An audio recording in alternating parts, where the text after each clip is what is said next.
पिताजी जल्दी चलिए, वरना मैं आज स्कूल में देरी से पहुंचूंगा। मेरी टीचर बहुत गुस्सा करती है। हाँ हाँ बेटा, अभी चलते हैं, बस 2 मिनट रुको। तभी रमेश की पत्नी कमरे से बाहर आती है और रमेश से कहती हैं, सुनिए जी, आज शाम को आप ऑफिस से जरा जल्दी घर आ जाइएगा। याद है ना, आज आपको मुझे शॉपिंग कराने के लिए लेकर जाना है।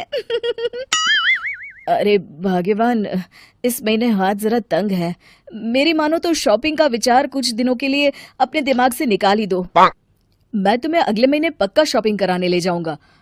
अभी मुझे चलना चाहिए, वरना राजू को स्कूल पहुंचने में देर हो जाएगी। देखिए जी, अब आपके ये बहाने पुराने हो चुके हैं। मैं कुछ नहीं जानती। आज शाम को मुझे शॉपिंग करने जाना है, मतलब जाना है। आगे आपकी मर्जी। अच्छा ठीक है भाग्यवान, अब तुम पूरा घर सर पर मत उठाओ, मैं कुछ करता हूँ।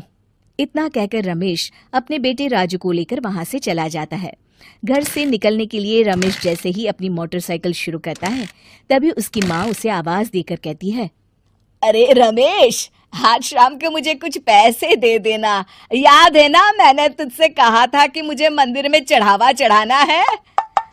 अरे माँ, मेरी तनख्वाह आने में अभी 10 दिन बचे हैं। अभी मेरे पास बिल्कुल पैसे नहीं है। हाँ, मेरी तनख्वाह मिलते ही मैं तुम्हें पैसे दे दूंगा। रमेश की माँ चिढ़कर कहती हैं, अरे तेरा दिमाग तो खराब नहीं हो गया? मैंने तेरे भरोसे मंदिर के पुजारी जी से वादा कर दिया है और तू कह रहा है कि पैसे नहीं है। अब मैं पुजारी जी को क्या जवाब दूंगी? तुझे तो मेरी इज्जत की भी कुछ परवाह नहीं है। अच्छा ठीक है माँ, अब तुम गुस्सा मत करो, मैं शाम तक कुछ इंतजाम करता हूँ। इतना कहकर रमेश वहां से चला जाता है। फिर दोपहर को जब रमेश अपने दफ्तर में बैठा होता है, तब उसे अपनी पत्नी और माँ की बातें याद आती हैं। रमेश अपने दफ्तर के एक साथी मोहन से कुछ रुपए उधार मांगता है। अरे भाई मोहन, मेरा एक छोटा सा काम कर दो, मुझे कुछ रुपयों की सख्त जरूरत है। मुझे कुछ दिनों के लिए क्या तुम रुपए उधार दे सकते हो? अरे रमेश भाई, मैं तुम्हें पैसे उधार तो दे सकता हूँ, लेकिन मुझे वक्त पर पैसे लौटा देना। वैसे भी मेरा मानना है कि दोस्ती यारी में कभी पैसों का व्यवहार नहीं करना चाहिए। ये कहावत तो तुमने सुनी ही होगी कि उधार प्रेम की कैंची है। मैं नहीं चाहता कि पैसों को लेकर हमारा रिश्ता खराब हो। अरे मोहन, तुम बिल्कुल चिंता मत करो, मैं तुम्हारे पैसे वक्त पर लौटा दूंगा। फिर मोहन रमेश को पैसे दे देता है। शाम को घर आकर रमेश कुछ पैसे अपनी माँ को देता है और साथ ही अपनी पत्नी को भी शॉपिंग कराने बाजार लेकर जाता है। रमेश की पत्नी और उसकी माँ का स्वभाव जरूरत से ज्यादा खर्चीला होने के कारण दोनों हमेशा बेवजह पैसे खर्च करती हैं। फिर एक दिन, सुनिए जी, अगले हफ्ते हमने छुट्टियों में कहीं बाहर जाने का प्लान बनाया था। आपने पैसों का इंतजाम कर लिया ना? अरे अभी कहाँ, अभी तो मेरे पास बिल्कुल पैसे नहीं है। हम कभी और चले जाएंगे। देखिए जी, मैंने सभी सहेलियों से कह दिया है कि मैं बाहर घूमने जा रही हूँ। अगर मैं नहीं गई तो सब मुझ पर हंसेंगी। आप कहीं से भी पैसों का इंतजाम कीजिए जी। इतना कहकर रमेश की पत्नी वहां से चली जाती है। वहीं दूसरी तरफ रमेश की माँ भी तीर्थ यात्रा जाने की जिद करती है और रमेश से पैसे मांगती है। फिर अगले दिन रमेश एक सेठ से पैसे उधार लेकर अपनी पत्नी और बेटे को घुमाने ले जाता है और अपनी माँ को भी तीर्थ यात्रा पर भेज देता है। लेकिन जैसे ही रमेश अपनी छुट्टियां बिताकर वापस आता है, कर्जदार उसका जीना मुश्किल कर देते हैं।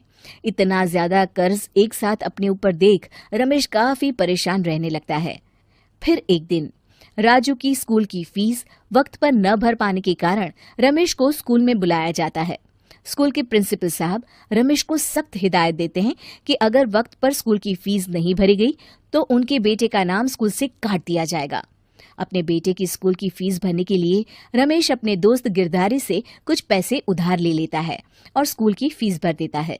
रमेश की माँ और उसकी पत्नी खर्चे और घर की जिम्मेदारी संभालते संभालते धीरे धीरे रमेश पूरी तरह कर्ज में डूब जाता है। और तभी एक दिन दफ्तर में काम करते समय रमेश की तबीयत अचानक बिगड़ जाती है और वो बेहोश होकर गिर पड़ता है। उसे जल्दी से पास के एक अस्पताल में भर्ती कराया जाता है। रमेश के घर वालों को ये बात पता चल जाती है तो वे सभी अस्पताल पहुंचते हैं। अस्पताल के डॉक्टर साहब उन्हें बताते हैं, देखिए, देर रात तक जागने और जरूरत से ज्यादा काम करने की वजह से इन्हें चक्कर आ गया था। बेहतर यही होगा कि इन्हें कुछ दिनों के लिए पूरी तरह आराम करने दिया जाए। रमेश की हालत देखकर उसके बेटे राजू को बहुत गुस्सा आता है और वो अपनी दादी और माँ से कहता है, माँ, दादी, मैं इतना छोटा हूँ, फिर भी मैं इतना समझता हूँ कि पिताजी दिन रात दफ्तर में काम करके पैसे कमाते हैं।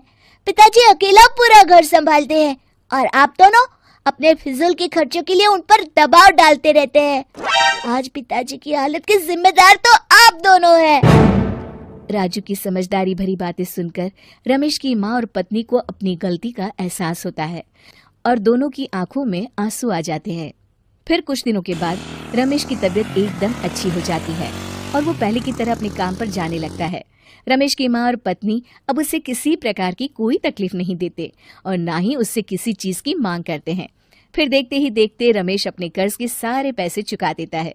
उसकी जिंदगी पहले की तरह अच्छी हो जाती है और वो अपने परिवार के साथ खुशी खुशी रहने लगता है। शिक्षा, हमारे रिश्ते एक तराजू की तरह होते हैं जिसकी दोनों ओर जिम्मेदारी और समझदारी का वजन बराबर होना चाहिए।